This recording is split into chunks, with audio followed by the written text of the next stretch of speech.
Young girl. Secretly listens to guards in Italian. Her words. Rescue the millionaire CEO. The rain fell softly over the sprawling city, painting the streets in silver reflections. At the edge of town, hidden behind high iron gates, stood a mansion larger than most could imagine. Its towering walls were lined with marble and glass, yet within those walls, silence reigned. This was the home of Adrian Valente, a name whispered with awe in boardrooms and headlines alike. To the world, he was untouchable, a man of power, wealth, and brilliance. But behind the golden image, Adrian carried a grief he could never escape. Years ago, a tragic accident had stolen from him the family he loved most. The echoes of laughter, once filling the grand halls, had long vanished. In their place lingered emptiness, a void that no fortune could heal. Each evening he wandered the rooms, his footsteps hollow against the marble floors. The mansion was beautiful but cold, like a museum of memories he could not erase. Chandeliers glittered above him, but they lit a man who felt no warmth. Expensive paintings lined the walls, yet they stared back at him with silent judgment. To outsiders, Adrian was the image of success, yet inside he was nothing but a broken man. He often sat by the fireplace, staring into the flames, wishing they could burn away his sorrow. Not a day passed when he did not think of what he had lost. His heart longed not for business victories, but for the simple touch of love. He would have traded every deal, every company, every dollar, just to hear laughter in his home again. But life, as cruel as it was, never returned what it had taken. So Adrian lived with silence as his constant companion. Outside, the storm grew stronger, thunder rolling across the sky. Lightning flashed against the glass windows, revealing the mansion's vast gardens. The tall hedges swayed in the wind, their shadows bending like restless ghosts. The guards patrolled near the gates, their coats pulled tight against the rain. Most nights, their voices carried through the night air, sharp and professional. But this night, something was different. Their words came in hushed tones, softer, secretive. In Italian, they muttered to one another, unaware of who might be listening. Their whispers mingled with the storm, almost drowned but not quite hidden. And in that very garden, a pair of curious eyes caught sight of them. Isabella, a little girl with eyes bright as stars, wandered quietly among the flowers. She was only 10 years old, yet her spirit carried a wisdom far beyond her years. The daughter of a maid who worked tirelessly inside the mansion, Isabella often found herself alone. Her mother spent long hours cleaning, scrubbing, and serving, leaving Isabella to play in the gardens. But Isabella was not a child who wasted time in idleness. She loved to watch, to listen, to learn. Every bird's song, every rustle of the leaves, every voice that drifted through the night, she heard it all. On this stormy evening, her small figure moved quietly among the hedges. She wore a simple dress, damp at the edges from the wet grass. Her hair clung to her cheeks as the rain trickled down. Yet she did not mind the storm. To her, the garden was an escape, a place where she could dream. She often imagined stories, turning the towering mansion into a castle from her fantasies.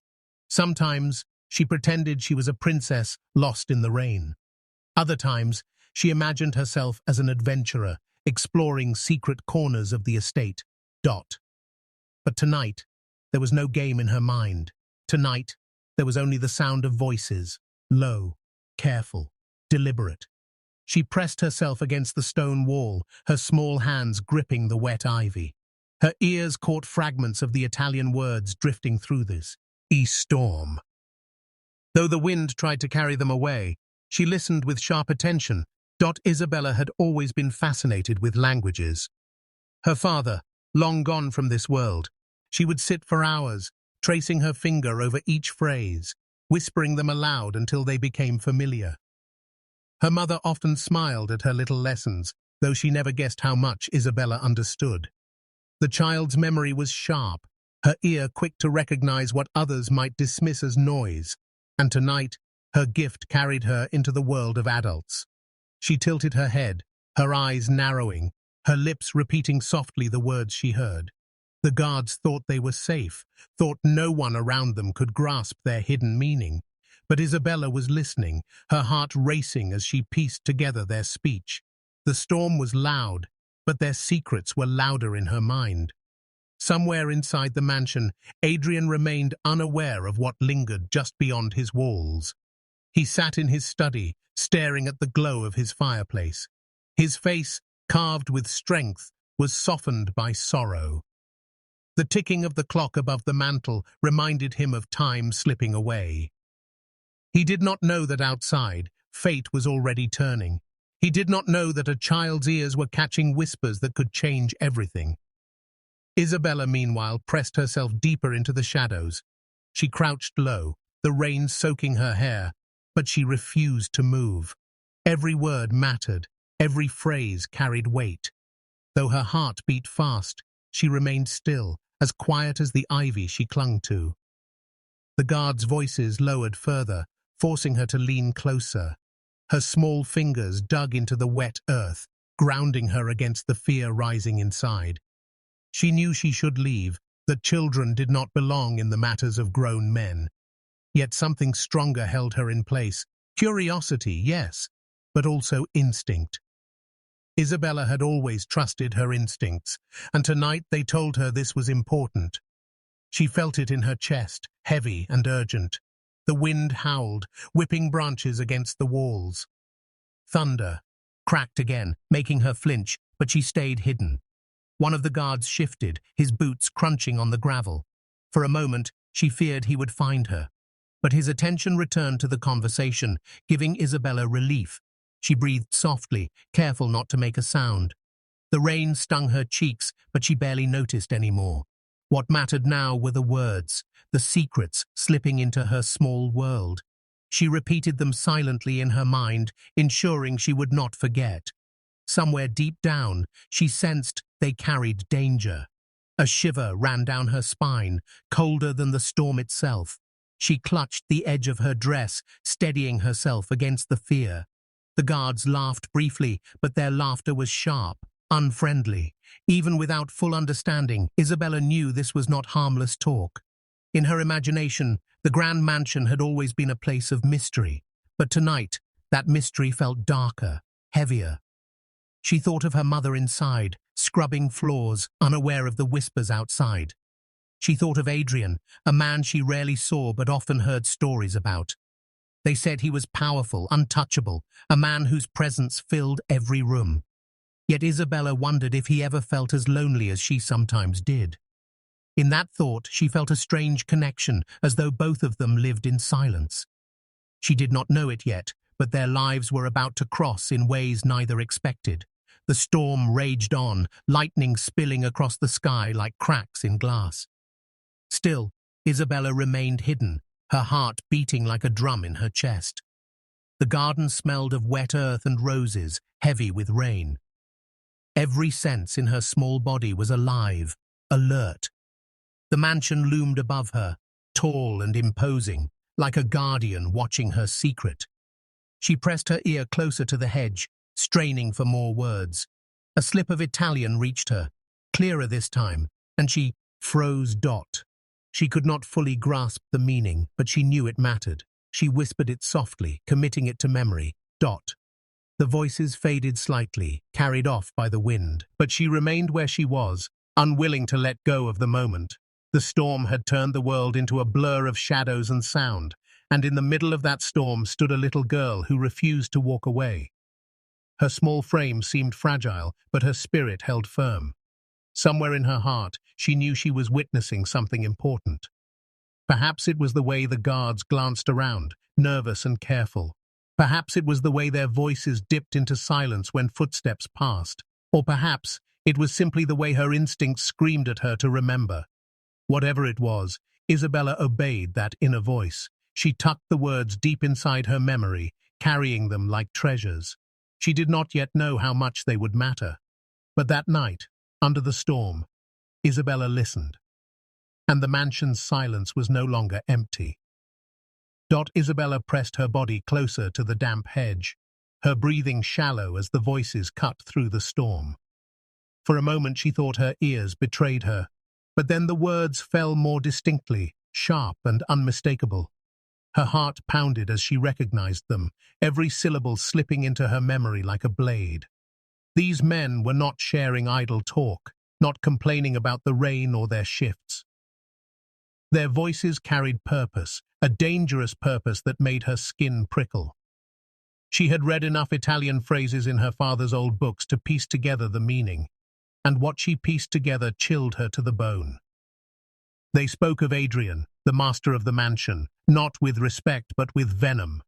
Their sentences wrapped around the idea of betrayal, of timing, of a plan that would strike soon. She bit her lip, her tiny fingers curling into fists against the ivy, as if holding herself steady against the weight of the discovery. One guard leaned closer to the other, his tone sharper, and Isabella caught the words Viaggio and Domani. The trip, tomorrow. Her heart stumbled in her chest. They were not planning something distant or vague. They meant to act soon, perhaps within hours. The storm rumbled again, and she used its thunder to mask the sharp gasp that escaped her lips. Her young mind, so used to childish games and small secrets, suddenly found itself burdened with knowledge that felt far too heavy. She wanted to run, to pretend she had heard nothing, but her feet refused to move. Her father's voice echoed in her memory, tender and patient, teaching her simple Italian words at their kitchen table long ago. He had called her his clever girl, his bright star, proud of how quickly she learned. Back then, it had felt like play. Now, those lessons had become something else entirely. They had turned her into the unwilling keeper of a secret that could change everything. She wished he were here to tell her what to do. She wished she could run into his arms, bury her face in his chest and let him carry the weight. But her father was gone, and she stood alone in the storm. Her hands trembled as she gripped the wet ivy tighter, forcing herself not to cry. She was just a child, and yet the responsibility pressing on her shoulders felt impossibly large. Who would believe her if she spoke? The guards were adults, men trusted by Adrian himself. She was only the daughter of a maid, a little girl who wandered gardens.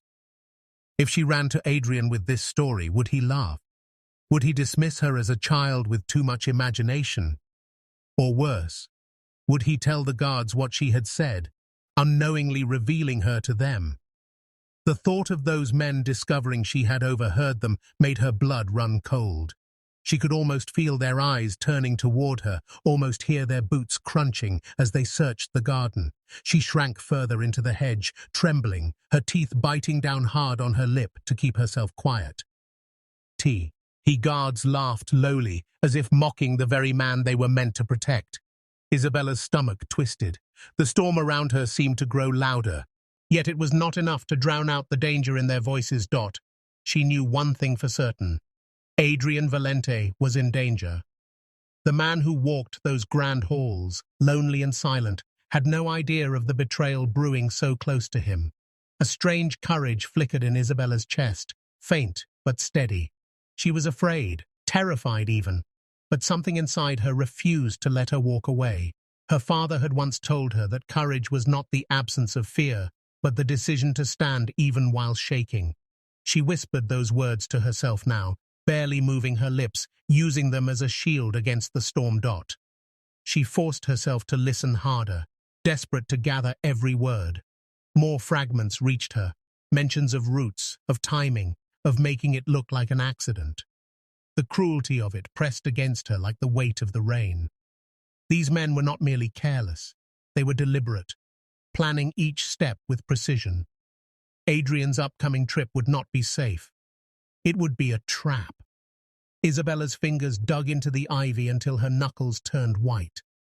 The knowledge burned inside her, urgent and terrifying, and yet she could do nothing but hold it for now. Her mind raced with questions. How could she warn Adrian without drawing suspicion? Could she trust anyone at all inside the mansion? Her mother? No, she could not place her in danger. Her mother already worked endlessly, her back bent from years of service. If the guards suspected them both, the consequences would be unbearable. No, this was Isabella's burden, hers alone. A small tear slipped down her cheek, lost quickly in the rain, as the enormity of her task settled in Dot. She looked toward the mansion, its windows glowing faintly against the dark storm. Inside was safety, light and warmth, yet also the very man walking unknowingly toward danger. Isabella pressed her forehead against the wet leaves, whispering softly in eye, tallying the fragments she had memorized, ensuring they stayed sharp in her mind. She repeated them again and again, anchoring them like knots in a rope. She would not forget. She could not forget. Too much depended on her Dot. The guards' voices drifted further as they moved toward the gate. She exhaled, realizing she had been holding her breath. Her tiny chest rose and fell rapidly, every inhale a reminder of the fear she carried. She waited until their footsteps grew faint, until the storm swallowed their voices. Only then did she dare to shift her position, easing out from the hedge. Her legs felt weak, her knees trembling from crouching so long, but she forced herself to stand. Her dress clung to her, heavy with water, but she hardly noticed. Her mind was louder than the storm, repeating the truth she had uncovered. Dot. She turned her eyes toward the mansion again. Adrian Valente had no idea of what awaited him. He was a man admired, envied, respected by all, but even the most powerful could not see betrayal when it came from those closest. Isabella's heart ached with the knowledge that he was vulnerable in ways he could not imagine. She clenched her fists, her small body trembling, but her spirit hardening. Fear remained, sharp and piercing, yet beneath it grew something stronger. A determination that she could not explain. Isabella took a small step forward, then another, her shoes sinking into the wet earth. She looked back once more toward the hedge where the whispers had hung heavy in the storm, then turned her gaze ahead. Every drop of rain seemed to urge her onward, every rumble of thunder echoing her racing heart. She did not know how, but she knew she had to act. She was only a child, but tonight the storm had given her a secret too powerful to ignore. And no matter the risk, she could not stay silent. The rain had eased by nightfall, but the mansion still echoed with the storm's memory. Shadows stretched long across the polished floors, and the air carried a quiet chill that clung to the halls. Isabella's small feet moved softly, her steps hesitant but determined. The weight of what she had heard pressed against her heart, urging her forward even as fear tightened her throat. She clutched the damp edges of her dress, her knuckles pale, and paused outside a heavy oak door that glowed faintly with firelight from within. Inside. Adrian Valente sat hunched in his study, the golden flames of the fireplace flickering against his weary face. A photograph rested in his hand, a frozen image of smiles that no longer existed. His wife's gentle eyes, his child's laughter, all captured in stillness that mocked his solitude. He stared at it as though willing life back into the frame, his jaw clenched against the silence that had become his curse. Isabella's breath caught as she peeked inside. The room seemed vast, intimidating, its shelves lined with leather-bound books, its desk scattered with untouched papers. Yet at its center sat a man who looked smaller than the world believed him to be, not powerful, but painfully human. Gathering her courage, she stepped into the room, her footsteps muffled against the rug. Adrian's head lifted at the faint sound.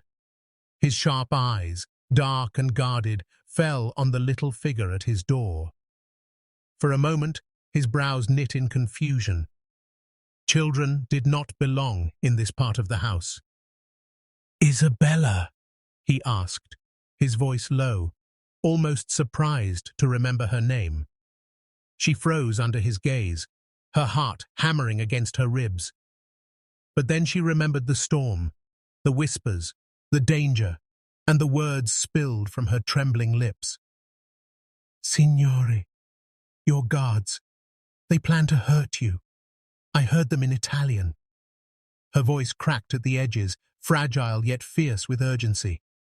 The words hung in the air, strange and bold, so unlikely to come from a child's mouth that Adrian leaned forward, his expression tightening. At first, disbelief flickered in his eyes. How could a 10-year-old speak of bet, us, Rial of plots whispered in a language he had never heard her speak? He studied her closely, searching her face for mischief or imagination. But what he found there was neither. Her wide eyes glistened with fear, her small hands clutched tightly at her side, and her voice trembled with honesty. She was not inventing a story for attention. She was burdened, terrified, yet determined to tell the truth. Adrian's chest tightened. Something in her gaze pierced through the armor he had worn for years. Doubt tried to whisper that she was only a child, but the detail in her tone, the certainty in her words, struck him differently. He set the photograph down slowly, his fingers lingering against the frame as though saying goodbye once more. Then he leaned back in his chair, folding his hands together, studying her as though she were a puzzle he did not expect to solve tonight. You understood them, he asked quietly, testing her. She nodded, her chin trembling, but her eyes unflinching. My father taught me, before he was gone. I know some Italian. I know what I heard. Her voice wavered but did not break, and Adrian felt a stir in his chest he had not known in years. Trust. He had trusted men with millions, partners with contracts, guards with his very life, and all of them had left cracks in his foundation. Yet here stood a child, fragile and insignificant in the eyes of the world, carrying a warning with more weight than any words he had heard in years. He rose slowly from his chair, his tall frame casting a long shadow over the room. Isabella flinched at the movement, her small body instinctively pressing closer to the door, but he softened his stance, lowering his voice. Come here, he said gently, almost like a plea. She hesitated before stepping closer, her tiny shoes silent on the carpet. When she stopped before him, Adrian bent slightly to meet her eye-level. He searched her, gaze again, and this time he did not see a child. He saw a messenger, a fragile but fearless soul who had risked much to speak. His throat tightened as he realized the courage it must have taken to come to him. You were brave to tell me, he whispered, his words carrying more weight than she could fully understand. For a moment, silence stretched between them, filled only by the crackle of the fire. Adrian's mind spun with questions, with doubts, with the creeping realization of betrayal. But beneath the storm of thought lay something steadier. This girl had chosen to trust him with her secret. And for the first time in years, he felt the stir of something he thought long dead. Faith in another heart. Morning light crept through the tall windows of the Valente mansion, casting pale gold across marble floors. The storm had passed, but the air carried a heavy weight, as if the house itself knew secrets lay hidden in its walls.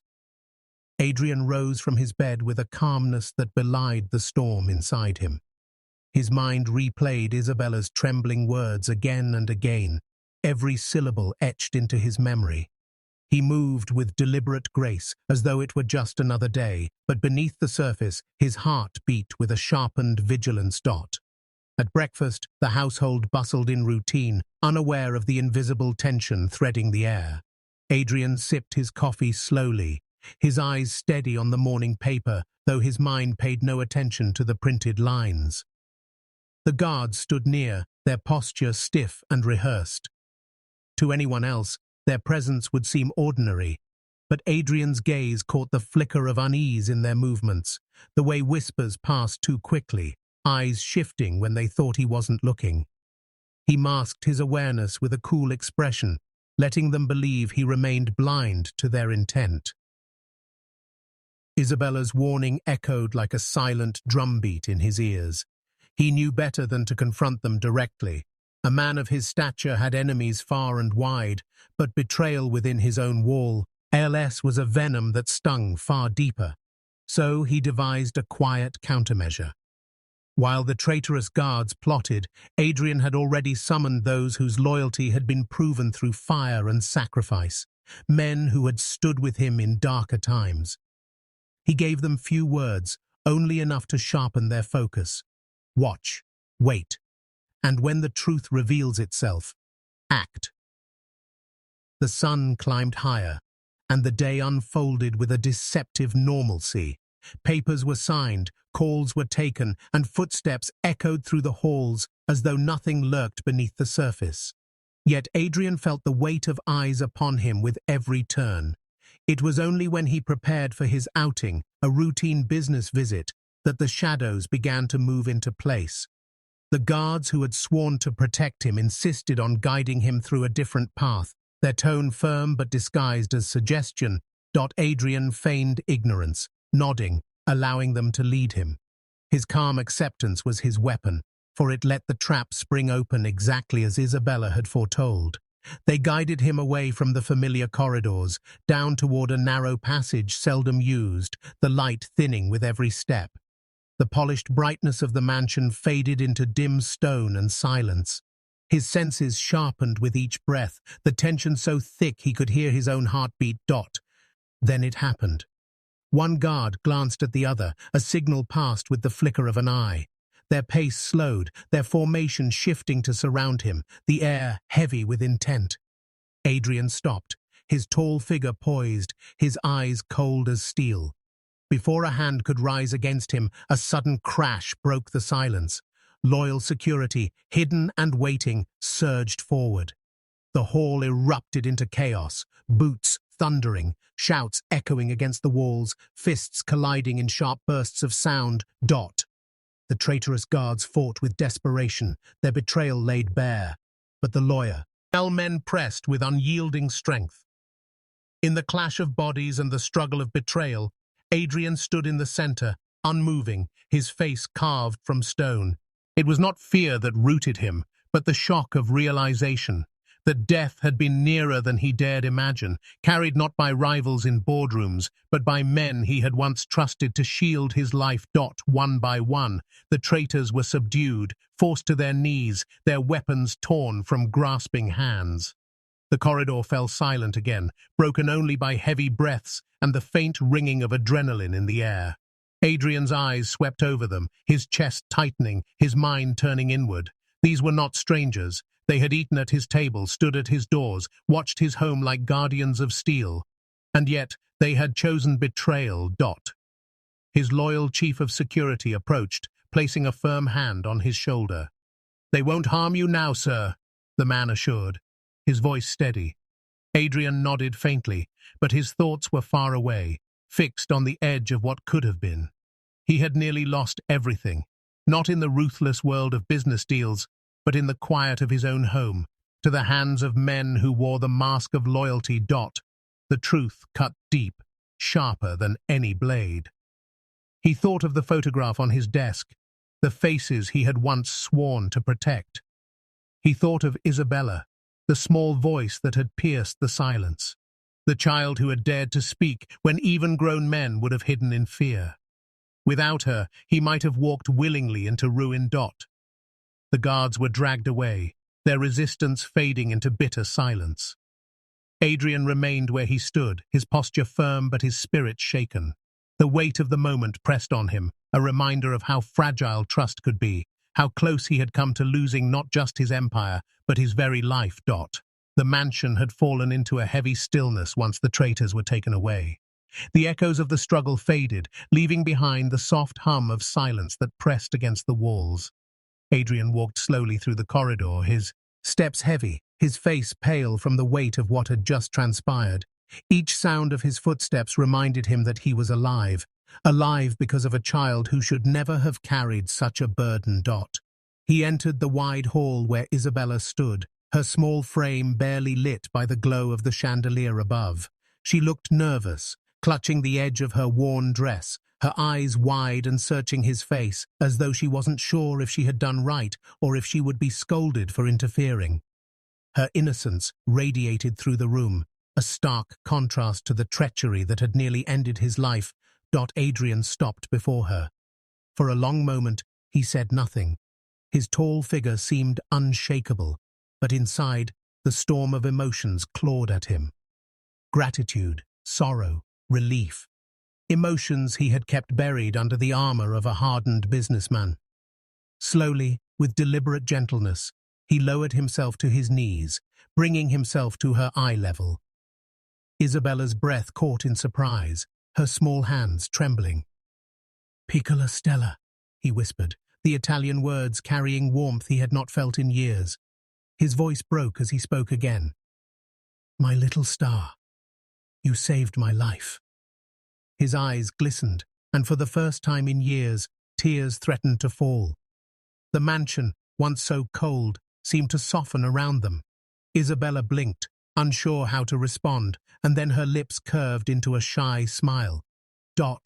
She had expected him to be angry or dismissive, like so many adults had been when she tried to help before. But here he was, a man the world feared and admired, kneeling before her as though she were the one of great importance. Adrian reached out, his hands trembling, and gently placed them on her shoulders. His touch was careful, reverent, as though she were made of glass. "You have given me something I thought was gone forever," he murmured, his voice unsteady. "Not just my life, Isabella, but my faith. My heart had been locked away, buried under grief. But you." His words faltered, and he drew in a ragged breath. "You brought light into the darkness." Isabella's eyes shimmered, and she tilted her head, her voice soft but steady. "I just wanted to help," she whispered. Her words were so simple, yet they pierced him with more power than any speech he had ever heard in his boardrooms. Adrian let out a fragile laugh, one that sounded foreign even to his own ears. He had not laughed, not truly laughed, in so long. The sound startled him, but it also soothed something deep inside. He pulled her gently into his arms, holding her against his chest. The embrace was clumsy, unpracticed, yet full of sincerity. Isabella stiffened at first, but then relaxed, resting her head against him, sensing the depth of his gratitude. As he held her, Adrian's mind drifted to memories of his lost family, the warmth of small footsteps in the halls, the laughter of his child that once filled the mansion. For years, those memories had been daggers, but now, for the first time, they felt like a bridge. Isabella had reignited something he thought was dead forever, the ability to love without fear. The mansion staff stood at a distance, watching silently, their eyes wide at the sight of their cold, distant employer transformed before their very eyes. They whispered among themselves, but no one dared interrupt. They knew something sacred was unfolding, something more powerful than any business deal or fortune. Adrian pulled back slightly, cupping Isabella's face in his hands. "You are braver than men twice your age," he said softly. "And you gave me the greatest gift one can give, hope." His voice cracked on the last word, and Isabella smiled, a tear slipping down her cheek, though she didn't fully understand why. She looked up at him with childlike honesty. "You're not alone anymore," she whispered, her small voice echoing in the vast hall. And with those words, Adrian felt the walls he had built around his heart crumble. The loneliness that had suffocated him for years loosened its grip, replaced by the fragile but real warmth of connection. For a man who had everything yet nothing, Isabella's presence was more precious than any treasure. She had no wealth, no power, no influence, only a heart full of courage and innocence. But it was enough to heal wounds money could never touch. Adrian rose slowly, still holding her hand as though afraid to let go. The mansion no longer felt silent. It felt alive, as though the very walls had absorbed the spark she had ignited. He knew from that moment on, nothing would be the same. The man who had been trapped in grief had been given life again, all because of a little girl who dared to listen, to speak, and to care. The days that followed were unlike anything Adrian had known in years. The mansion, once a fortress of shadows, began to change little by little. Each morning brought a new kind of light, not just from the sun spilling across marble floors, but from the laughter that floated through the halls. Isabella's presence was no longer a passing miracle. It became the heartbeat of the home. Adrian walked through the corridors with new purpose, listening to the echoes that no longer felt hollow. Instead of silence, he heard footsteps skipping lightly, a child's voice humming tunes, and the soft sound of conversation in the kitchen, where Isabella and her mother, Rosa, prepared simple meals with joy. The mansion breathed again, no longer a cage, but a home. It was Adrian's decision that changed everything. One evening, as Rosa nervously stood before him, expecting dismissal after the chaos that had unfolded, Adrian surprised her. His voice was steady, warm, in a way she had never heard before. "You and Isabella will stay here," he said. "Not as workers, not as servants, as family." Rosa's eyes widened, her lips parting in disbelief. She had spent her life cleaning homes she would never be, longed to, protecting her daughter with little more than love and determination. Now this man, this untouchable figure of wealth, was offering something she had never dreamed possible, a place of belonging. Tears spilled freely down her cheeks, and she struggled to speak. "Signore, I cannot accept," she whispered, but Adrian silenced her with a gentle shake of his head. "You gave me your daughter's courage, Rosa. That is more than any wealth I could give. This house was empty long before you arrived. It is time it becomes a home again." From that night forward, life inside the mansion transformed. Isabella claimed corners once forgotten, turning grand staircases into stages for imaginary plays, gardens into secret kingdoms where she reigned as queen, and vast halls into echoing arenas for her laughter. Adrian followed her with quiet amazement, watching as her innocence filled the cracks of his broken soul. At dinner, he sat not at the far end of a long, lonely table, but beside Isabella and her mother. They shared stories, simple meals, and even moments of silliness that Adrian once thought beneath him. Yet now he cherished them as the richest experiences of his life. A child's giggle, a mother's gentle scolding, his own laughter joining theirs. It was the symphony of family he had long thought silenced forever. The staff, too, felt the change. They whispered in awe, speaking of the way their employer smiled more often, how his footsteps seemed lighter, how he no longer hid behind closed doors for days at a time. They saw him kneel to help Isabella fix her broken doll, or pause to listen when she proudly recited a few words of Italian she had learned. The man who had been untouchable now seemed human, approachable, alive. Adrian, for his part, felt as though a veil had lifted. He realized that wealth and power had shielded him, but had also imprisoned him. Now, with Isabella's laughter echoing through the halls, he understood that true fortune was not in gold or steel towers, but in the bonds of love and trust. Weeks turned into a rhythm of newfound peace. Osa tended the home with grace, but without the burden of servitude. She cooked because she wanted to, not because she was ordered. She sang in the kitchen, her voice weaving through the halls like a hymn of gratitude. Isabella followed her everywhere, yet often drifted into Adrian's study, tugging at his sleeve, begging him to tell her stories of places he had traveled or lessons from his life. At first, Adrian stumbled, unused to speaking of himself in such simple terms. But as he watched her eyes widen with wonder, he learned how to speak not as a CEO, but as a man, as someone she could trust, admire, and love like family. He began to smile more, his once stern features softening under the weight of joy. On weekends, he took them into the city, no longer hiding behind tinted glass cars, but walking openly with them by his side. People stared, surprised to see the powerful Adrian Valente holding the hand of a little girl and carrying her shopping bags filled with books and sweets. Whispers followed, but Adrian no longer cared. For the first time, he lived for something greater than reputation. He lived for love. One evening, as they sat in the garden beneath the glow of lanterns, Isabella looked up at Adrian with her curious eyes. "Do you still feel lonely, signore?" she asked softly. The question pierced him, but not with pain. He smiled, brushing a strand of hair from her face. Not anymore, piccola Stella, not anymore. Rosa watched from nearby, her heart swelling with gratitude. She had feared for her daughter's future, but now she saw it secure, not in riches, but in love and protection. The man she once saw as unreachable had become their anchor dot. Adrian leaned back that night, gazing at the stars above, and realized how far he had come. He was no longer just the millionaire CEO the world respected from a distance. He was a man who had been broken and rebuilt, saved not by power, but by a child's courage to listen when no one else did. From then on, the mansion never returned to silence.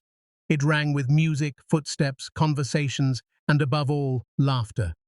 And in every smile, every shared meal, every story told at twilight, Adrian felt the truth settle deeply in his heart. He had a family again. The world outside still saw Adrian Valente as the untouchable figure of wealth and success, but those who stepped inside his home saw something greater. They saw a man who had been rescued by love, by innocence, by the bravery of a little girl who had changed his destiny. And that was the story he carried proudly, a story richer than any fortune he had ever earned,